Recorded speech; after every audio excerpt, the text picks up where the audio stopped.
mga kakuripot, nandito tayo sa walk along with Manila Bay. Ito na ngayon ang Manila Bay. Laki yung ano niya, oh, wall.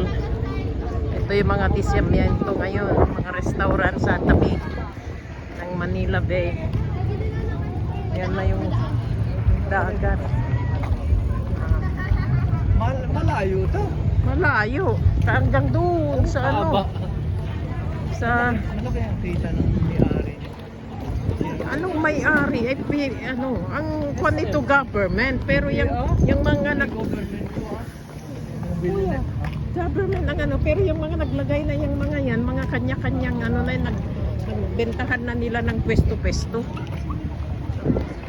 Parikin nito eh. Si Duterte. Pinalagyan nga niya ng dolomite. Hindi ito yung Hanggang doon nga. Sa dulo. Ito na ngayon, oh, dami ng ano, kainan dito sa tabi ng Manila Bay. Oh, puro kainan dito sa tabi ng Manila Bay. dapat hindi ba sa ano sa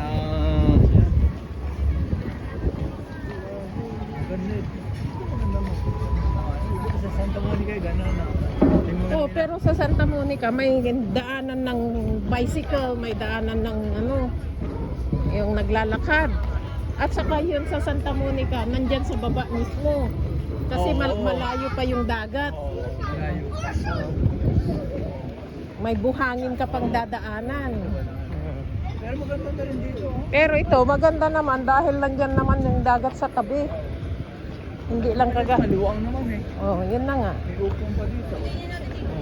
So maganda rin, maganda. Maganda rin ang ginawa. Iba-ibang kainan. Sa mga kapalit, pwede ka rin maglakad dito. Oo, dito maganda maglakad.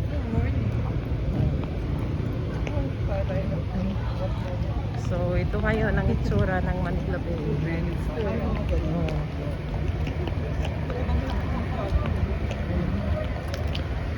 Yan yung Kwan sa Mall of Asia.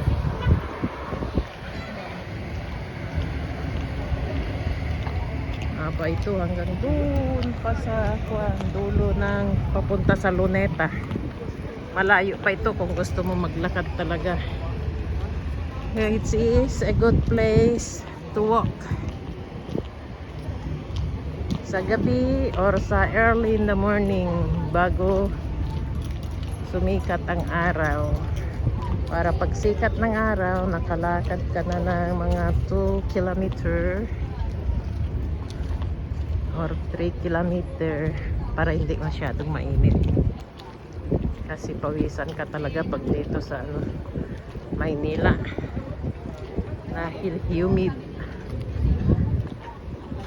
Hindi kagaya sa US na kahit tanghali kang naaarawan, di ka pa rin pawisan dahil dry.